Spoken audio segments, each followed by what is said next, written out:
All right, so another episode wherein we're going to talk about the talent ID that Arsenal could have brought.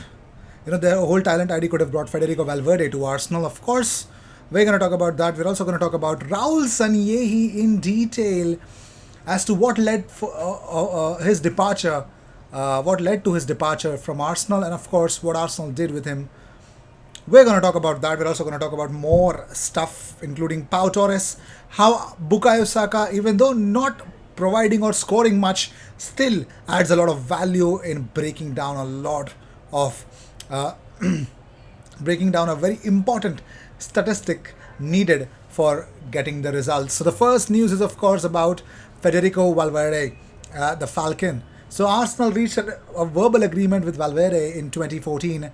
He was then at Peñarol after scout Francis Cagigao recommended him to Arsene Wenger and convinced the player, his agent, his family that a move to Arsenal was the best one for him.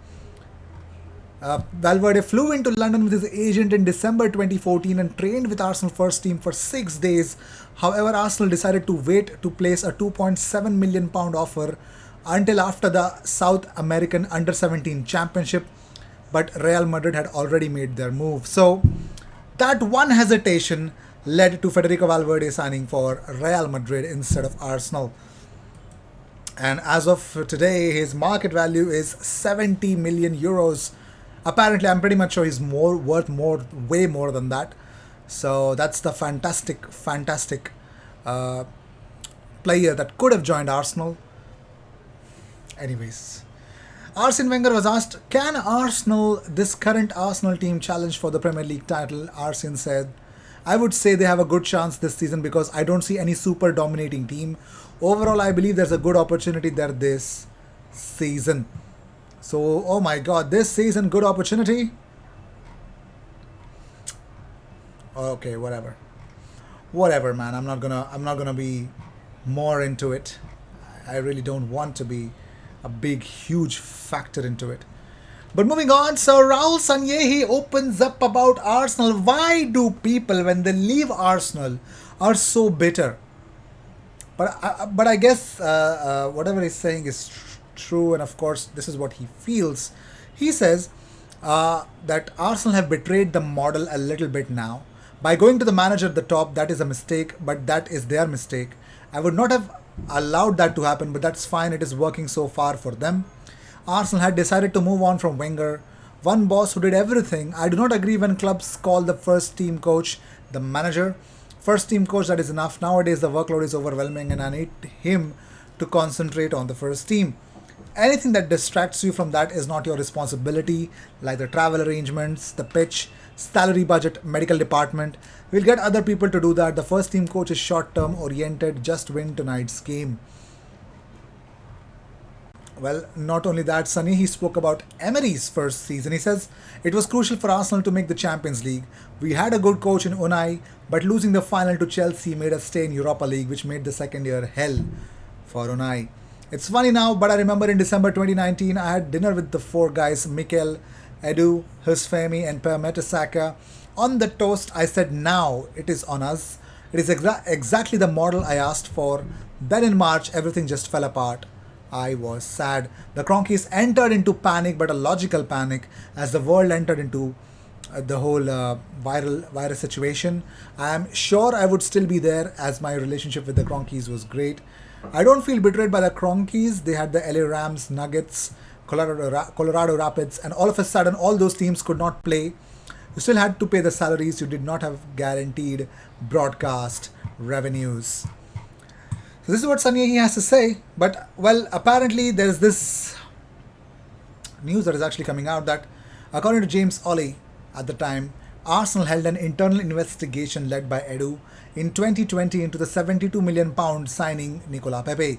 Individuals working for other clubs who became involved in preliminary talks with Lille were taken aback by the amount Arsenal eventually paid.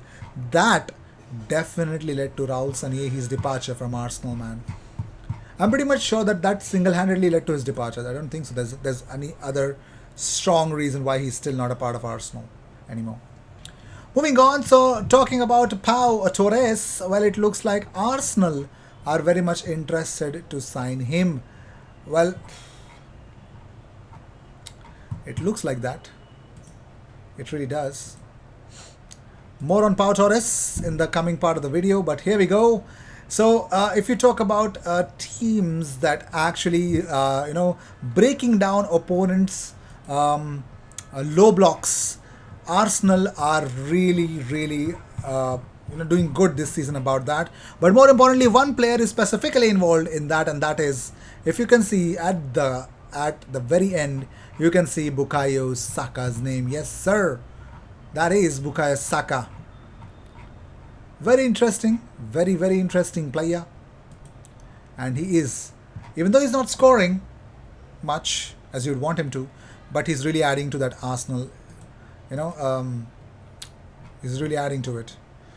Moving on, so talking about more stuff, well, here we go. Austin Trusty is really doing fantastic work in Championship centre backs defensive performance. Austin Trusty is actually having a very, very great season in the Championship. Yes. So you can see a ranking strongly early on include Rob Dickey, Jacob Greaves, Ben Cabango, Austin Trusty, and so on. So he's doing good.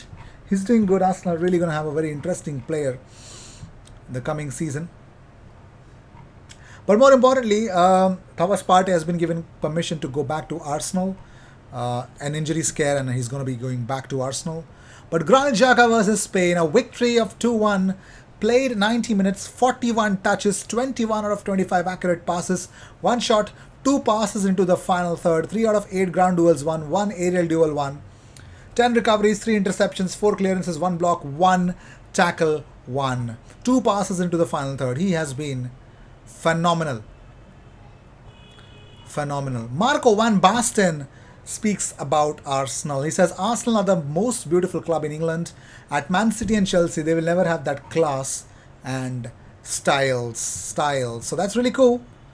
But more importantly, Takehiro Tomiyasu has withdrawn from the Japanese squad and will not feature in the friendly against Ecuador on Tuesday due to club circumstances. And Arsenal have actually requested the Japanese FA to leave him from the national team. That's what they've asked.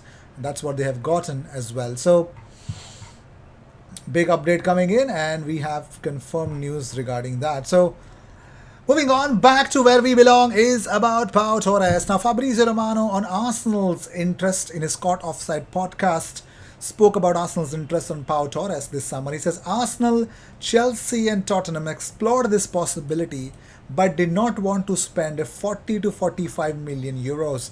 It is a very good opportunity on the market. He has experience, quality, left-footed and a very good centre-back. Very good centre-back, true. So with this, I'd like to end this episode. Thank you so much for tuning in. If you seek regular Arsenal content, this is the best place to be. Consider subscribing. I will see you in the next one. Until then.